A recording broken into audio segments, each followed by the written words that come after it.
So going back to then you as the business owner and co-founder, a couple of questions I've got for you. Firstly, how have you found it with having other co-founders? I do see a lot of, instances where co-founders start out with all amazing ideas and happy over champagne. Yeah.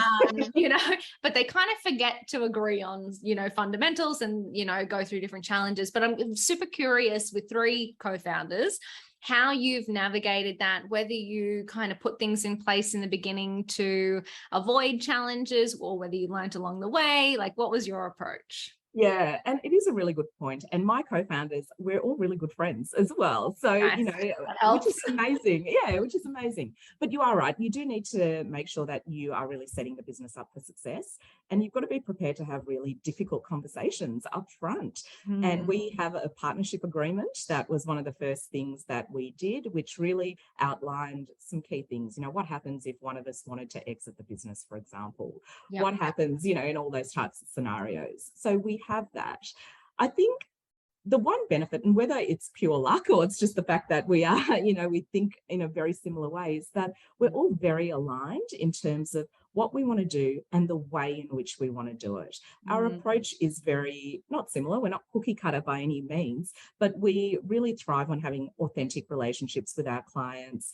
We want to tell it as it is. We aren't going to say something to them that just isn't relevant for them or doesn't meet their needs. So we are all very similar in the type of relationships we want to build and the type of partnering arrangements we have.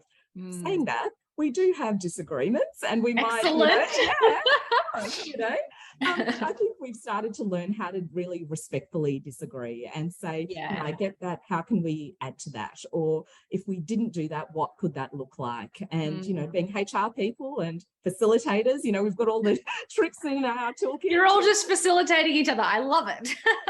So lots of post-it notes, but no, I think, we are starting to learn how to be really constructive around some of those conversations, and it's working really well for us so far. I mean, I love that because, I think that's just a fundamental skill, right? Like being able to have difficult conversations, open conversations, being open to compromising. I feel like that goes beyond just co-founder relationships. That goes through to your leadership team, to your employees. I feel like that's just a good skill to have inside a business. Absolutely. And it's probably just a good life skill, to be honest. And yes, it's funny. You're always negotiating with somebody, kids eating their vegetables, all the things. Exactly. But I think one thing we are very conscious of is we coach leaders every day, CEOs and founders, on best practice and what they should be doing. And sometimes we do have to hold the mirror up a little bit and go, are we doing that for ourselves? Would we, encourage that in a business? So having that kind of lens is quite useful because it holds you to account a lot more.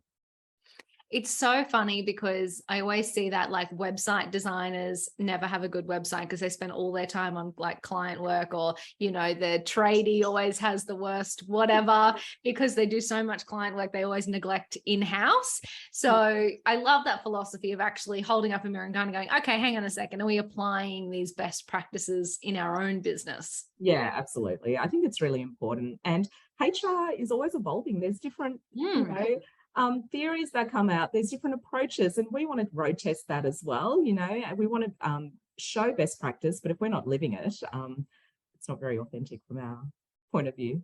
Totally. And I think that's the same, like you can literally apply that to any business unit. You should always be looking to, what's the new research? What are the new trends? Does it work for us? Does it not work for us? How does it work for each of our clients? If you're not growing and learning and expanding, I think that you're doing yourself and your clients a disservice.